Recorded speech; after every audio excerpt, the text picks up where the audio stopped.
अद्भुत मेला व्यंग्यात्मक लेख। प्रस्तुत कहानी में लेखक ने बच्चों की चंचलता, रोमांच और जिज्ञासु होने की भावना का सजीव चित्रण किया है। साथ ही चाचा जी के कंजूसी वाले व्यवहार को भी हास्य से सराबोर कर उसे प्रस्तुत किया है। बात उन दिनों की है जब मैं 10 साल की थी। हमारे घर के बिल्कुल पास मेला लगा था। उस समय तक मेला शब्द हमारे लिए रोमांच भरा और जिज्ञासा का शब्द था। कारण यह था कि हमने कभी मेला देखा ही नहीं था। उन्हीं दिनों हमारे चाचा जी घर आए। हम सब बच्चों ने जिद की, चाचा जी हमें मेला देखना है। चाचा जी ने कहा, अरे भाई, मैं तो बहुत थक गया हूँ, मुझसे तो अब चला नहीं जाएगा। यह जवाब सुनकर चाचा जी हमें किसी विलेन से कम नजर नहीं आ रहे थे। उनका ठिगना कद, सांवला रंग और मोटी नाक बिल्कुल अलग नजर आते थे। बड़ी घनी मूछें और बंजर जमीन की खेती की तरह सिर पर उगे इक्के दुक्के काले सफेद बाल चाचा जी की छवि को नया ही रूप देते थे। हम सब बच्चों ने बहुत खुशामद की। चाचा जी के आगे हाथ जोड़े। सलोनी और हर्ष तो उनके कपड़े पकड़कर खींचने लगे। वे कड़क कर बोले, तुम लोगों को पढ़ना तो है नहीं, बस दिन भर खेलते रहते हो। हमारे जमाने में कितनी पढ़ाई होती थी, जानते हो क्या? चाचा जी का रौद्र रूप देखकर हम सभी सहम गए। शायद हमारे उदास चेहरे देखकर चाचा जी को कुछ दया आ गई। अच्छा चलो चलते हैं, लेकिन मेला देखने पैदल ही जाएंगे। पैदल चलने से पैर और पेट दोनों मजबूत होते हैं, और जो पैसा हम किराए में खर्च करते हैं उससे कुछ बढ़िया चीज ही खरीद लेंगे। चाचा जी ने अपनी तोंद पर हाथ फेरते हुए कहा। अब चाचा जी हमें हीरो नजर आने लगे। मेले की सही दूरी का ज्ञान ना होने पर भी मैंने उनकी बात का समर्थन किया। हाँ, चाचा जी बिल्कुल ठीक कह रहे हैं। मेले में पहुंचकर हम दंग रह गए। इतनी भीड़, रंग बिरंगे कपड़े पहने बेशुमार आदमी, औरतें, बच्चे। दुकानें कितनी सजी हुई थी। खिलौने, कपड़े, चूड़ियाँ, मिठाई, चाट, समोसे। हमारे मुंह में पानी आने लगा। हमारी नजर कभी खिलौने पर अटकती तो कभी मिठाई पर। बच्चों, पहले जी भर घूम लो।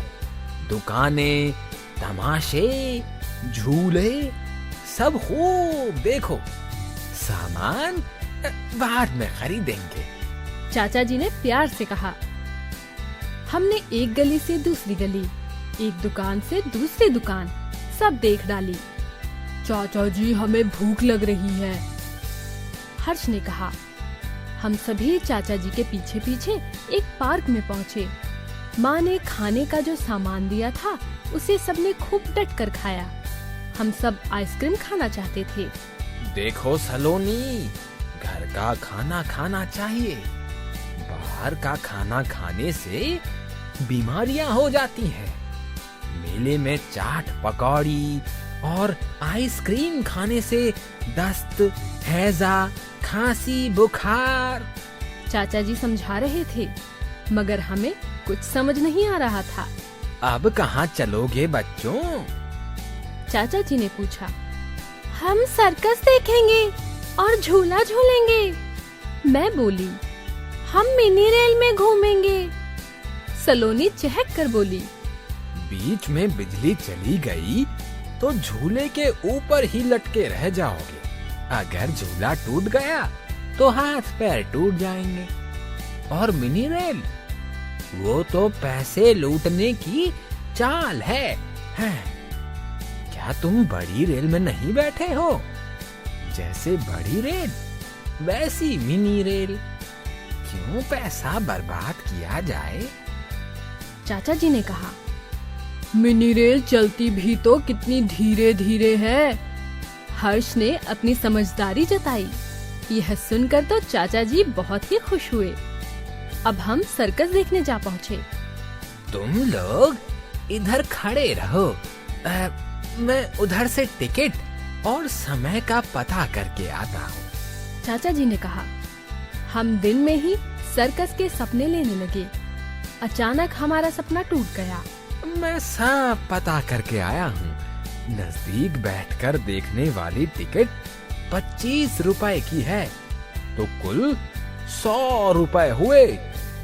कितनी भारी समस्या है। शो रात 9 बजे छूटेगा। रास्ता सुनसान हो जाएगा।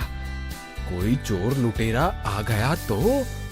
चाचा जी ने हमारी उम्मीदों पर पानी फेर दिया। अब भी एक उम्मीद बाकी थी, खिलौनों की। एक बड़ी दुकान में ढेरों खिलौने देखकर हमारा मन ललचा उठा। सबने अपने लिए खिलौने पसंद कर लिए। कुल कितने पैसे हुए? चाचा जी ने दुकानदार से पूछा। साहब कुल 130 रुपए हुए। दुकानदार बोला। अरे सही दाम लगाओ ना। एक दाम वाली दुकान है साहब। 70 रुपए में दोगे? नहीं साहब। अच्छा चलो 80 में दे दो। कोई बात नहीं साहब, आप दूसरी दुकान देख लें। हम सब आसमान से जमीन पर आ गिरे। हम चाचा जी की सोच से खिन्न हो गए। 130 की चीज कोई 70 रुपए में कैसे देगा? बच गए, वरना ठगे जाते। अरे भाई, हर चीज के दोगुने दाम बोल रहा था। मेले में कितनी लूट मचती है। चाचा जी बड़बड़ाते जा रहे थे। चाचा जी कई दुकानों पर जाते, मोल भाव करते, आगे चल देते। चाचा जी अब घर चलिए, मैंने कहा। अच्छा चलते हैं। तुम लोगों ने मेले के मजे तो खूब लूट लिए ना। हम सब एक दूसरे को देखते ही रह गए।